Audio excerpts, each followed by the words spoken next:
Assalamualaikum. My name is AleezaSafdar and my arid number is 19 arid 4490. The topic of my assignment is emasculation and pollination in chickpea, and it is submitted to Sir Fahad Masood Wato. Chickpea seeds have a seed coat, and they have two cotyledons and an embryo. The seed coat consists of two layers, and the outer layer is called testa and the inner is called tegumen, and they have helium. Basically, helium is the point of attachment of the seed to the pod, and the embryo consists of an axis and the two fleshy cotyledons. Chickpea seeds germinate at an optimum temperature, and it's between 28 to 33 degrees Celsius. And the germination begins with absorption of moisture and swelling of the seed, and then the radicle emerges first, followed by the plumule. The growth of the plumule produces an erect shoot and leaves, and the radicle grows to produce the roots. These are the parts of flowers of chickpea plant, which include calyx, corolla, androecium, and gynecium. Calyx have 5 sepals, and in corolla, flowers have 5 petals, which are generally purplish red or light pink in color. The petals are polypetalious, that is consisting of standard wings and knee. And in androecium, there are 10 stamens. The filaments of 9 of the stamens are fused, forming an endometrial sheet. The 10th stamen is free. The pollen grains are in orange. And in gynecium, the ovary is monocarpellary. It is ovate with a pubescent surface. The ovary is 2 to 3 mm long and 1 to 15 mm wide. There are 1 to 3 ovules, and rarely there are 4. And for this process, we need tools, and which require butter paper, scissors, hairbrushes, and we also need pointed forceps, a magnifying glass, and a tag, ethanol and lead pencils, and also a petri dish. So for crossing process, a bud should be selected before the anthesis. Firstly, frontal sepal should be removed. Then nail should be opened, and that should be removed from the anther. And the last part is that we have to place the desired pollen in it.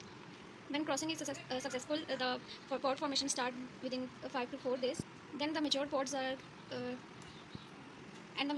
harvested 60 days after the pollination. These are the external organs, which include pedicle.